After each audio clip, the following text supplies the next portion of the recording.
before you took your first breath in this world, before your body was formed in your mother's womb. You were already something much greater. You were a soul, free, eternal, and full of light. In that higher realm, beyond the physical world, you existed without pain, without fear, and without limits. You were part of something vast and beautiful. But even in that peaceful state, something called to you, a deeper longing, a desire to grow, to learn, to evolve. That's where your journey began. Many spiritual traditions teach that the soul exists long before it enters a physical body. It is not created when you are born. Instead, birth is simply a new chapter in a much longer story, a story that your soul is writing with intention. You are not here by accident. You didn't just fall into a body and a family randomly. You chose this life. More than that, you chose how to live it and who to live it with before birth. Your soul existed in what some call the spirit world, a place of rest and preparation. In that space, you were able to look at the many paths your soul could take. There were options, choices, possibilities. And in that deep, sacred moment, you saw the life you are living now. Not every small detail, but the core of it. You saw the people who would be close to you. You saw joy and pain. You saw love and loss. And most importantly, you saw growth. You saw who you could become by walking this path. You didn't just choose the easy moments. That's not how the soul thinks. From the soul's view, comfort is not the goal. Transformation is.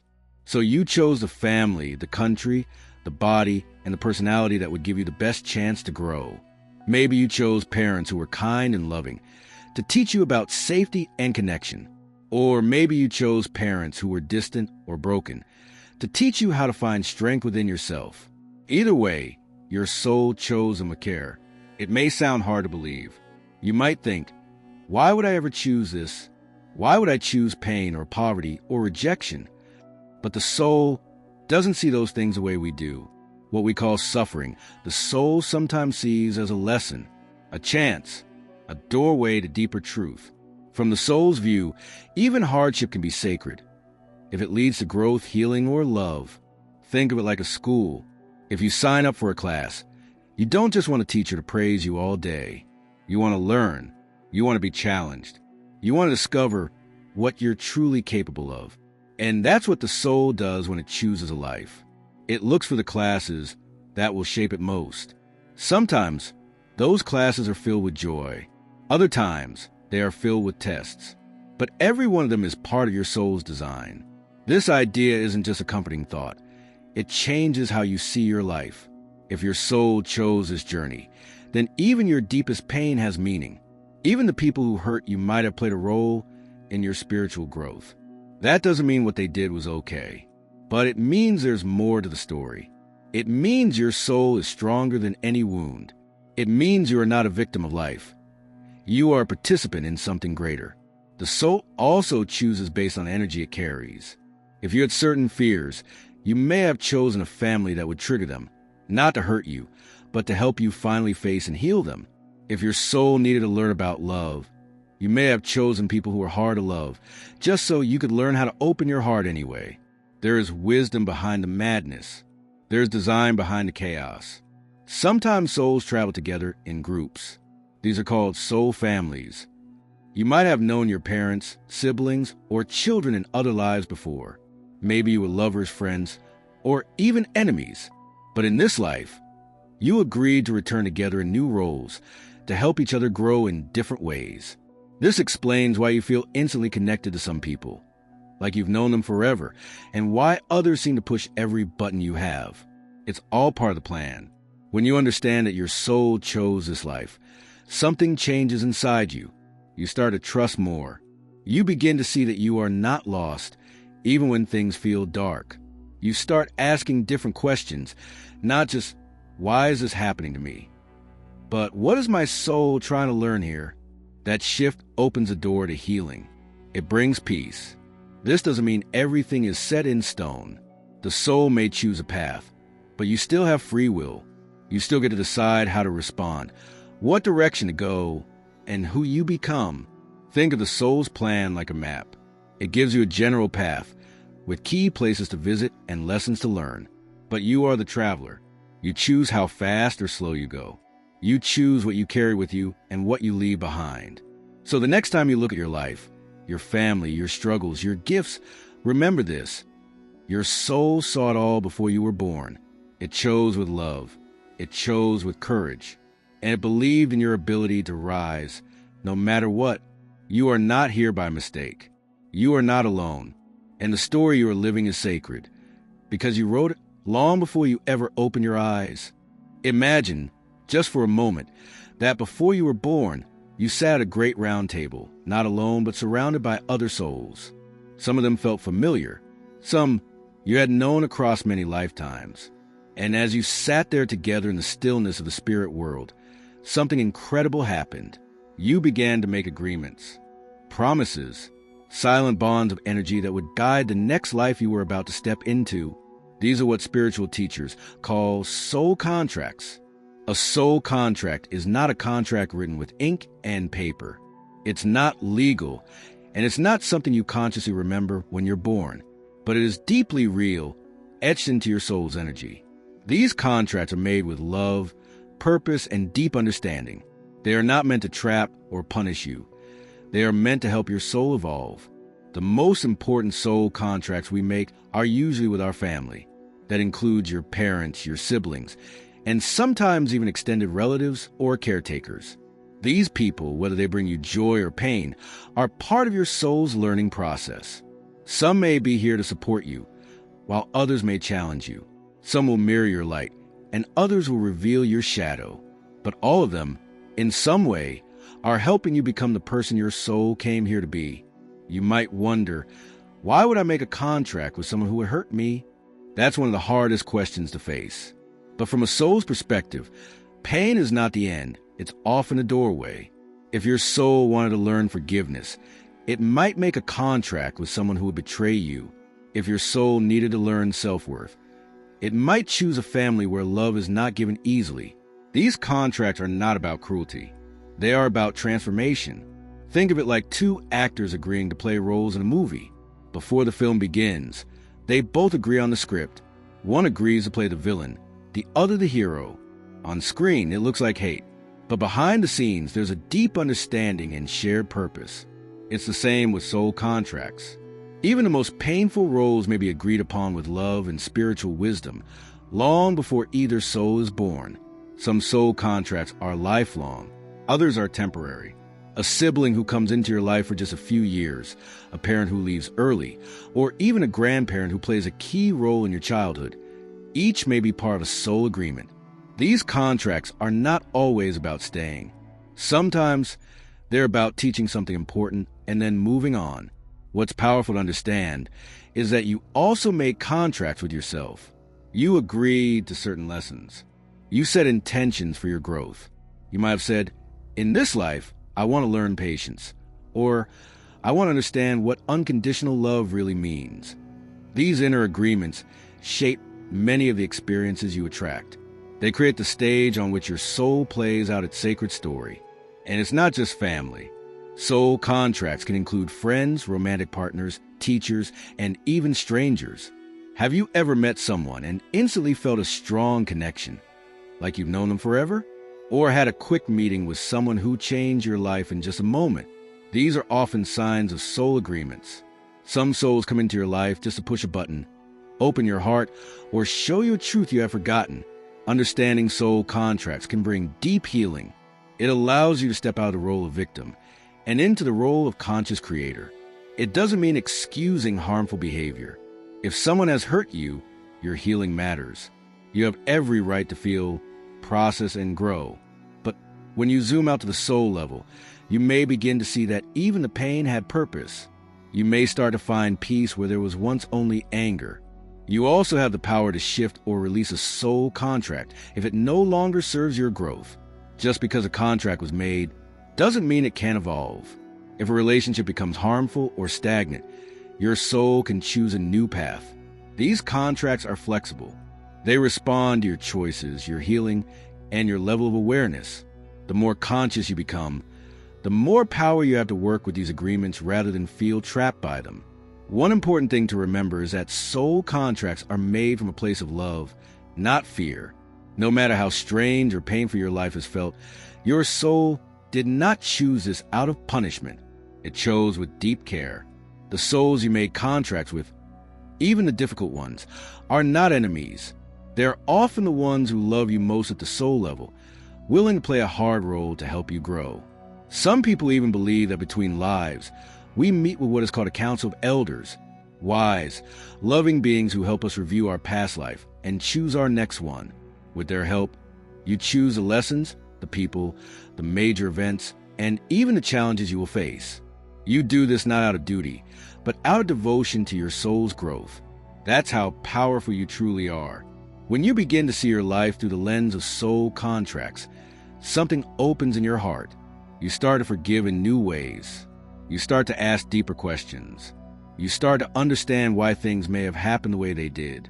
And most of all, you begin to feel less lost, less alone, because you realize none of this was random. None of it was a mistake. You are living a life you agreed to, one that is rich with meaning. So the next time you sit with your pain or feel confused by your family or wonder why someone came into your life only to leave again, take a deep breath and remember this. Your soul knows. It made agreements, it made plans, and it did it all with the goal of helping you rise. You are not just living a life. You are fulfilling a sacred promise your soul made long ago. What if the people you call family now were already connected to you long before you were born? What if your mother, father, brother, sister, or even that difficult uncle had been in your life before, but in another form, in another time, in another body? Many spiritual teachings say this is exactly what happens. The soul doesn't live just once. It returns again and again in different lifetimes to continue its journey. And each time, it brings along the energy of its past. This is what we call karma. Karma is not punishment. It's not about revenge or reward. Karma is better understood as balance. The energy you put out returns to you, not as a punishment, but as a mirror. If you cause harm in one life, your soul might choose to come back and learn how it feels on the other side. If you help someone deeply, that connection might draw you back together in the next life as a gift. Karma simply helps the soul complete its learning, step by step, life by life. This is why your family in this life may feel strangely familiar. You might have a mother who feels like your best friend, or a brother who feels more like a rival. These bonds can be deep and complicated because they didn't start in this life. Your soul might have been a parent to your parent in a past life, or your child now may have once been your teacher. Roles change. Energy remains. Some spiritual traditions say that the soul often reincarnates in the same group of souls, known as a soul group. This group may come together across many lives, switching roles, learning different lessons, and helping one another grow. A person who was your sister in this life might have been your husband in a past life. A controlling father might have once been your younger sibling who depended on you. These role changes allow the soul to explore different aspects of love, pain, forgiveness, and strength. But why would you choose to return to the same souls over and over again? Because the soul seeks healing, not escape. If a bond was broken in a past life, the soul may want to come back and heal it. If something was left unfinished, your soul may feel drawn to complete it. Karma isn't just about consequences. It's also about opportunity. An opportunity to grow, to heal, and to transform past pain into wisdom. Imagine a past life where you betrayed someone you loved. That energy may remain with your soul. So in this life, you may find that person again, this time as a sibling or friend, and you may feel an urge to protect them, love them better, or make things right. You might not know why you feel so connected or responsible for them, but deep down, your soul remembers. That's karma in motion, not as a punishment, but as a sacred chance to restore balance. Now, consider the opposite. Maybe someone in your family has hurt you in this life. It could be emotional pain, abandonment, or worse. From a human point of view, this feels unfair, even unbearable. But from the soul's point of view, this may be a karmic agreement. Perhaps in a past life, the roles were reversed. Or perhaps your soul chose a situation to break a pattern that has followed your soul across many lifetimes. Painful family ties may hold the key to long-term healing, not just for you, but for your entire soul group. Karma also plays a role in repeating family patterns. Have you ever noticed how certain problems seem to run through generations, like addiction, abandonment, or violence? These are not just physical patterns. They can be karmic ones. Sometimes, a soul chooses to be born into a family where a certain karmic cycle is active, with the goal of healing it once and for all. That person becomes a kind of spiritual transformer, someone who breaks the chain, brings in light, and begins a new path. But this kind of soul mission is never easy. The soul knows this before coming. It knows the risks, the pain, the struggle. Yet it says yes. It says, I will go. I will try. I will heal. That's how brave the soul is. And that's how powerful your choice truly was before you were born. Some people also experience memories, dreams, or strange feelings about past lives. You might meet someone and feel instant love or hate without knowing why. Or you might be drawn to a certain country, language, or time period. These can be signs that your soul remembers, and that karma is still active. Sometimes, unresolved emotions from past lives carry over and express themselves through family dynamics in this one. But the beauty of karma is this: it can be healed. It is not fixed or cruel. Karma moves with your choices. Every time you act with love instead of anger, every time you choose forgiveness instead of resentment, you shift the energy. And when you change, the karma in your family line can change too. You are not just working for yourself. You are healing for generations. Understanding the role of karma in past lives and family choice doesn't mean you have to tolerate abuse or stay in harmful relationships. Boundaries are sacred. Healing doesn't mean staying silent or small. But when you look at your family through the lens of karma, you start to see that even the mess has meaning. You stop asking, why me? And start asking, what can I learn from this?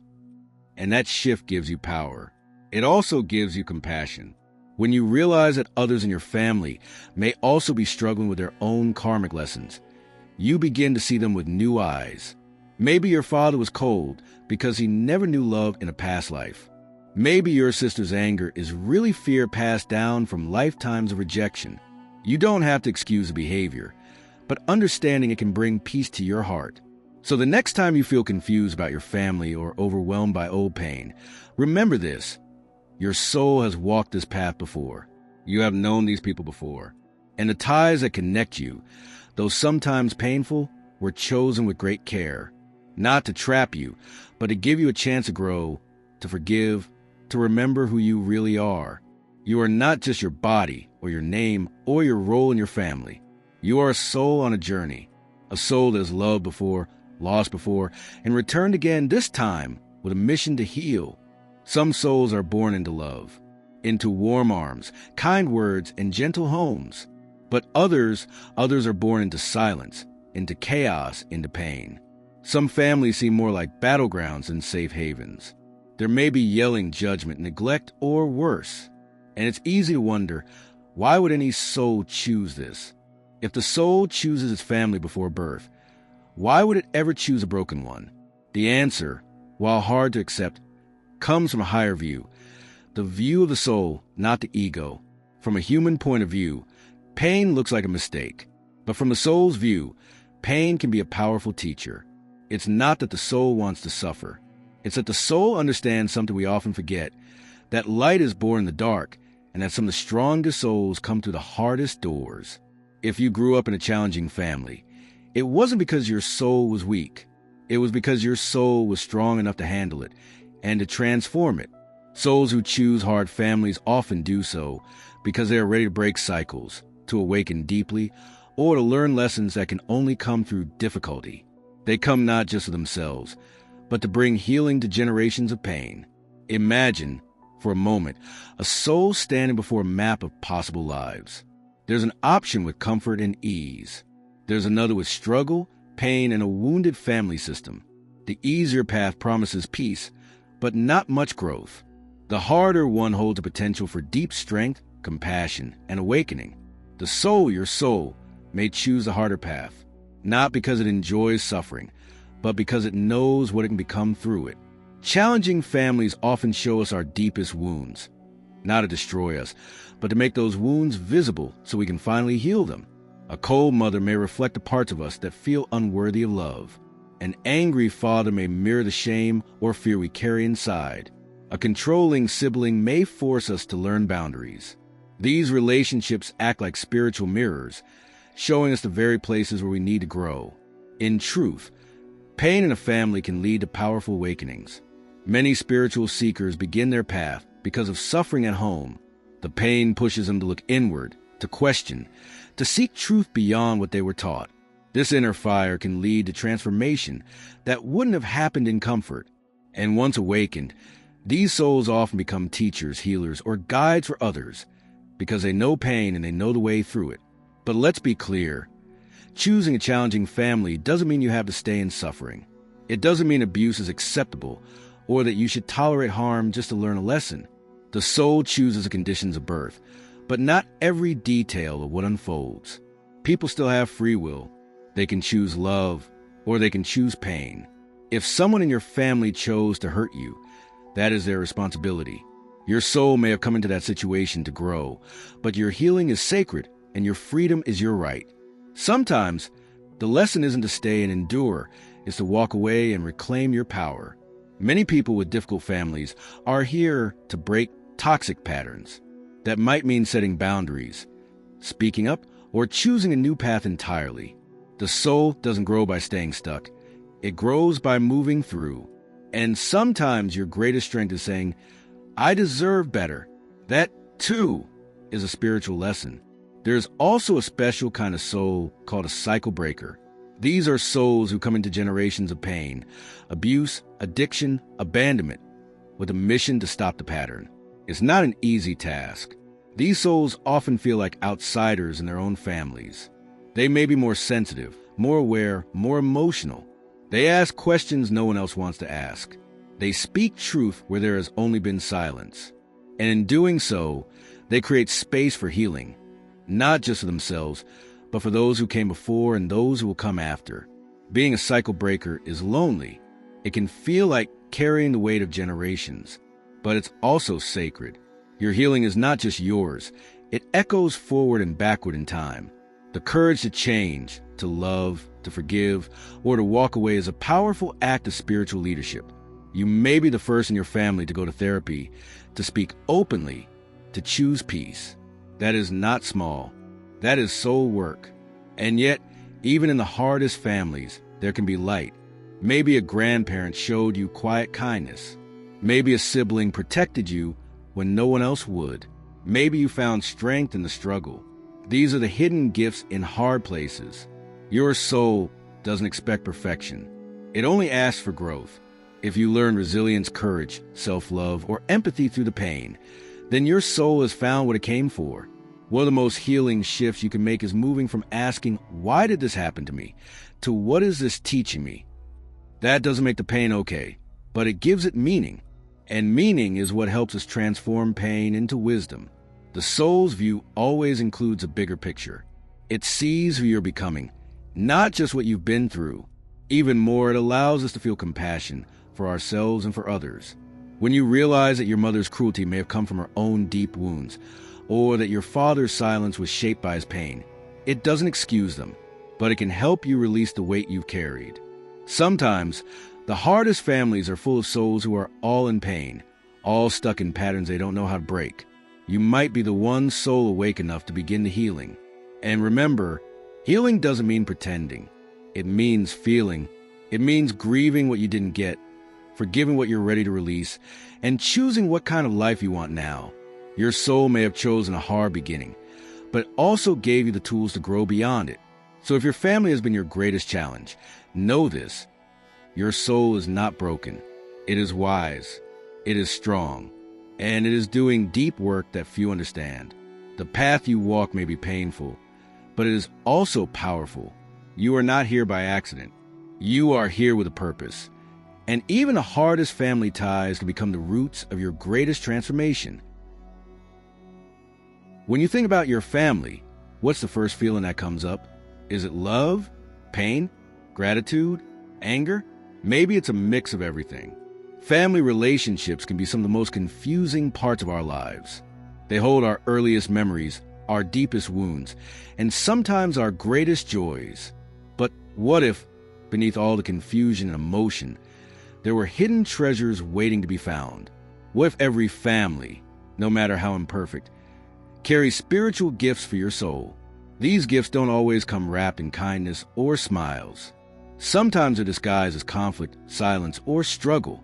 But if you look closer, you'll begin to see them, not with your eyes, but with your heart. And once you do, you realize that your soul didn't just choose your family for the lessons. It also chose them for the blessings, even the ones that were hard to see. Let's begin with the obvious ones. Maybe your parents gave you love, safety, and support. That's a blessing, no question. It can teach you trust, stability, and how to love others. But what if they didn't? What if your childhood was marked by rejection, criticism, or coldness?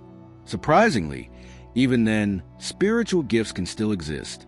Maybe that absence of love forced you to find it inside yourself. Maybe the criticism taught you how to stand your ground or believe in yourself when no one else did. You see, the soul doesn't always grow through ease. Sometimes it grows by turning wounds into wisdom. A parent who never praised you may have unknowingly led you to develop inner strength. A family that didn't understand you may have helped you discover your own voice. A sibling who always competed with you might have pushed you to rise higher. These gifts don't always feel like gifts, at least not right away. But with time and reflection, their value becomes clear. Think about forgiveness. If everyone in your life was always kind, when would you ever have to learn true forgiveness? Families often hurt us in ways no one else can, but that pain can create the space for powerful healing. Choose and forgive, not to excuse, but to release, is one of the highest spiritual practices. It opens your heart, clears your energy, and sets your soul free. The person who hurt you may never change, but when you forgive, you change, and that is a gift to yourself. Another hidden gift in family dynamics is compassion. When you begin to understand that everyone in your family has their own story, their own wounds, and their own lessons, something softens inside you. The angry parent may have never been taught how to love. The absent sibling may be battling fears you never knew. When you look beyond behavior and into the soul, you begin to feel compassion. Not pity, but understanding. That shift can heal generations of pain. Then there's the gift of boundaries. Not all family ties are meant to be close. Sometimes, the lesson is learning how to say no, how to protect your energy, how to honor your truth even when others don't understand. Boundaries are not walls. They are bridges to self-respect. And for many people, the first place they learn this is in their family. The person who crosses your line the most might be the one who teaches you how to draw it. There's also the gift of identity. Your family helped shape who you are. Maybe they taught you what matters, or maybe they showed you what you never want to become. Either way, they help define your values. Even rebellion can be a teacher. Saying, "I will not repeat this pattern," is a powerful act of creation. It's your soul stepping into its own truth. And let's not forget the gift of connection. Even in difficult families, there are often moments, maybe rare, maybe small, where love shines through. A shared laugh, a hug you didn't expect, a look that says, "I see you." These moments are not accidents. They are reminders of the soul ties beneath the surface. No matter how much pain there's been, love often lives quietly beneath it all, waiting for a chance to come forward. Sometimes the gift is motivation. Many people rise not because of their family, but in spite of it. They build lives, create careers, or heal others because of what they went through. Pain becomes fuel. Suffering becomes purpose. The very thing that once broke you becomes a reason you build something new, something better. That kind of transformation is not just emotional, it's spiritual. It means your soul is turning darkness into light. And perhaps the greatest gift of all is awakening. Families bring up your deepest fears, your deepest needs, and your deepest truths. They press your buttons like no one else can. But those buttons lead you to the core of who you are. They force you to ask questions like, who am I really? Or what do I believe in? Or what kind of love do I deserve? Those questions are the beginning of awakening. And awakening is the doorway to your soul's full power. You may not have seen these gifts at first. You may still be uncovering them now. That's okay. Spiritual gifts often reveal themselves slowly. Sometimes years later, you'll look back on a moment with your family and suddenly understand it in a new way. What once felt like a curse might now feel like a blessing in disguise. What once made you weak might now be the source of your greatest strength. It's also important to remember that the gift doesn't always lie in a relationship itself. Sometimes it lies in the healing you create after. Maybe your family never taught you love, but you're now learning how to love yourself. That is a spiritual gift. Maybe your family judged your path, but now you are walking it with clarity. That, too, is a gift. Sometimes the most powerful blessings come not from what your family gave you, but from what you gave yourself. Because of them, in the end, family is one of the soul's greatest classrooms. It's where we learn love, pain, courage, and truth. It's where we begin the lifelong journey of becoming who we really are. And while that journey isn't always easy, it is always meaningful. The spiritual gifts hidden in your family may not come with bows or bright lights, but they are there, waiting to be seen, felt, and finally understood. So take a breath. Look at your story with new eyes. Search for the gold hidden beneath the struggle. It's there in your scars, your strength, and your heart. You didn't just survive your family. You grew because of them. And that is a gift that no one can ever take from you. Now that you understand the soul chose this life, this family, and even the challenges you faced, the question becomes, what do I do with this knowledge? How do you live your life differently when you realize your experiences weren't random, but part of a higher plan? The answer is, you begin to live with awareness, not just surviving each day, but truly living as the soul you are, awake, present, and growing through each experience. Living with awareness means looking at your life through the eyes of the soul, not just the mind. It means remembering again and again that you are not just a body or a name or a job. You are a soul on a mission. You didn't come here to be perfect. You came here to evolve, to love deeper, forgive stronger, and become more whole with each step you take. But this kind of conscious living doesn't happen by accident. It requires practice. It requires choosing every day to pause and ask deeper questions. When conflict arises in your family, you can ask, what is my soul learning through this? When you face emotional pain, you can ask, what truth is this pain trying to show me? When something beautiful happens, you can ask, how can I honor this gift with gratitude? Awareness means asking instead of reacting, reflecting instead of running. One of the first steps to living this way is to fully accept your story, not just the good parts, but all of it. Your beginning, your parents, your childhood, your struggles. These are not flaws in your path. They are your path. They are the pieces your soul chose for a reason. You don't have to love every detail. But when you stop fighting your story, you begin to find power in it. You stop blaming the past, and you start building your future. Honoring your soul's choice also means taking responsibility, not for what others did to you, but for what you choose to do now. You may not have chosen every event, but you get to choose how you respond. You get to choose healing over bitterness, love over fear, truth over silence. That's where your freedom lives, not in changing the past, but in choosing how you move forward. Living with awareness also helps you deepen your relationships. When you realize your family is made up of souls, each on their own journey, each with their own lessons, you begin to interact with them differently. You become more patient, more curious, and sometimes more forgiving. You may still need boundaries. You may not be close with every family member, but even distance can carry respect when it's rooted in understanding. And as you walk this path with awareness, you start to become a light for others. Your healing affects everyone around you. When you shift, energy shifts. You might inspire a sibling to grow. You might soften the heart of a parent without saying a word. You might break a cycle that frees your children from repeating the same pain. You don't have to preach or prove anything. Your energy, your presence, your truth, that is enough. Another way to honor your soul's choice is through gratitude. Not blind gratitude, not pretending everything was perfect, but deep, soul-level gratitude. Gratitude for the strength you found. Gratitude for the lessons you've learned. Gratitude for the pain that cracked you open and the love that helped you heal. This kind of gratitude changes everything. It turns wounds into wisdom, and it turns the ordinary into something sacred. You can also create space in your life for connection with your soul. That might mean meditation, journaling, prayer, or quiet walks in nature. It doesn't have to be complicated. The soul doesn't ask for rituals. It asks for presence.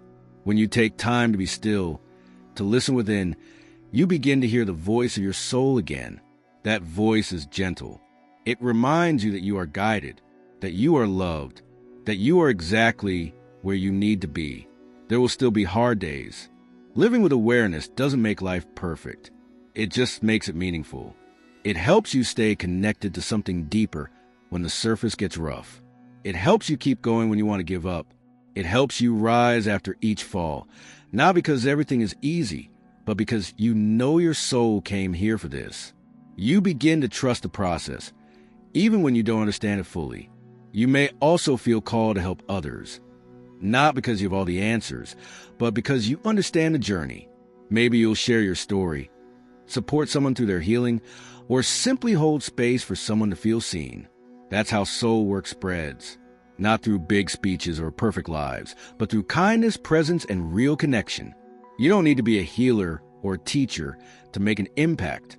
Just being your true self with an open heart is powerful enough.